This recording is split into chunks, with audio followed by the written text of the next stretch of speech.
Olivier Relot. Bonjour. Je rappelle que vous avez écrit un livre qui s'appelle Le Montparnasse, les lieux de légende. Nous ne sommes pas à Montparnasse ici, nous sommes plutôt vers le parc Montsouris.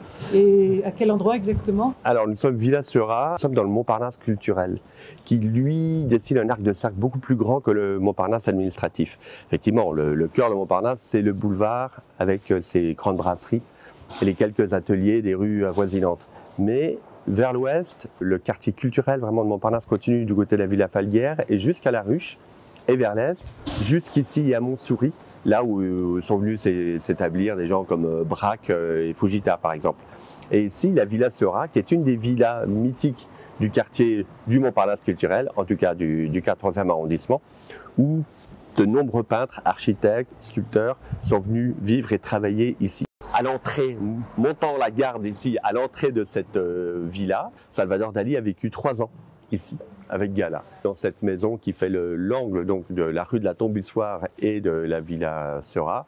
C'est le début de l'entrée de cette villa qui a été construite, d'abord rachetée par André Lursa. André Lursa est un architecte, frère de Jean Lursa, qui est très connu notamment pour ses tapisseries. Qui ont à voir beaucoup, enfin pour partie avec les fameuses tapisseries de l'Apocalypse à Angers. Son frère, donc André architecte, achète ce lopin de terre ici, qui était un peu en déshérence. En fait, c'était une série de hangars, il n'y avait pas vraiment de maison. Il achète ça pour se dire, je vais construire ici des ateliers pour les artistes.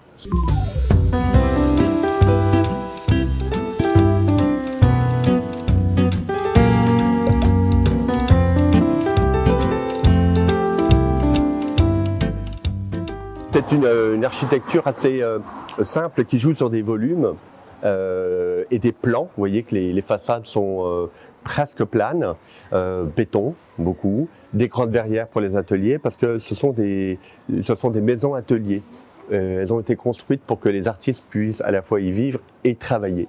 On est bien devant la maison construite par André Lursa pour son frère Jean, construite vers 1924. Son frère s'y installe vers 1925. On voit encore là des gros volumes, une villa faite en forme de L, si on veut, faite en angle, avec des gros volumes.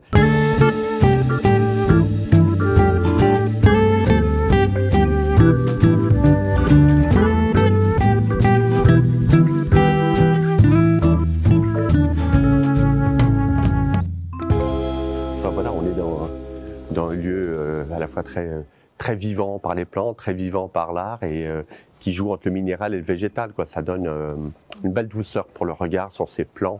Ce qui plaît à Man Ray dans le quartier de Montparnasse, un peu élargi, c'est cette dimension cosmopolite où il rencontre des gens qui parlent aussi mal français que lui. Donc il s'y sent à l'aise, à la fois baigné dans cette vie très parisienne puisque Kiki ne peut pas faire plus française qu'une bourguignonne qui vit à Paris, quoi. Donc Kiki et les autres. Tout le bon monde se mélange, ils sont intégrés, même quand ils vivent dans une misère assez crasse, mais il y a une solidarité et ils sont, à Montparnasse en tout cas, bien intégrés. Jana est une femme formidable à plus d'un titre, une grande sculptrice, on dit sculptrice j'imagine oui. Aujourd'hui, ou sculpteur comme on veut, qui a été très amie notamment avec Modigliani, donc avant de s'installer ici. Ils ont fait le portrait l'un de l'autre, enfin ils ont été assez proches. Et elle a été proche aussi de Chaim Soutine. Tous les artistes juifs aussi. Tous les artistes juifs. Elle a fait à l'école de Paris, hein, c'est 98% Ashkenaz, hein, et puis un séfarade, qui est Modigliani.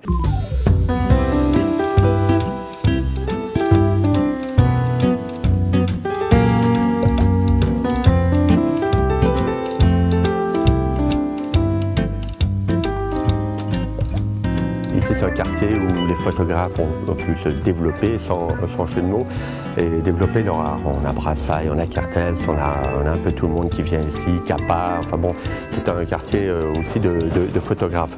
Numéro 3, nous sommes devant la maison atelier de Grosmaire, hein, Grosmaire qui fait partie de ces peintres de Montparnasse qui n'étaient pas les plus mondains, qui n'étaient pas mêlés à la foule des autres artistes, un peu plus solitaires, mais un des peintres importants. D'ailleurs, il me semble bien qu'il a son pilier à la coupole, puisque les piliers de la coupole ont été peints par des artistes du cru.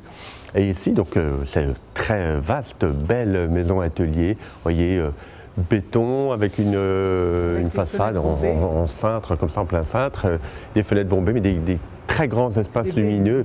Plein nord, hein. Oui, là on donne plein nord, donc on a cette belle lumière qui est plutôt pour les peintres. Celle-ci, c'est peut-être aussi la plus mythique, ou plus variée en tout cas de par ses occupants. Parce qu'ici, on a du très très lourd. Ce qui arrive ici au rez-de-chaussée, pour l'atelier, une chambre au-dessus, Chaim Soutine, voilà, qui est quand même un des plus grands artistes de Montparnasse, un grand ami évidemment de Modigliani, de Tchana Orloff. Il est arrivé ici dans les années 30. Il est sorti de la misère crasse, mais quand même il vivait des fois dans des conditions un petit peu d'hygiène un peu douteuses par moment. Mais il commence à s'y mettre parce qu'il rencontre une femme qui s'appelle Gerda et qui va appeler Garde pour inverser son... Bon, c'est une Allemande, juive allemande. Ils vivent ensemble ici. Et donc elle va quand même faire des efforts pour qu'il y ait une vraie salle de bain, voilà. Mais Soutine, il travaille, comme vous savez, les fameuses légendes qui sont vraies tout près d'ici, quand il travaillait avec les grandes carcasses de bœuf ou de poulet, et qu'il laissait pourrir sur place. Au-dessus de Soutine, pendant un moment, vit Henri Miller.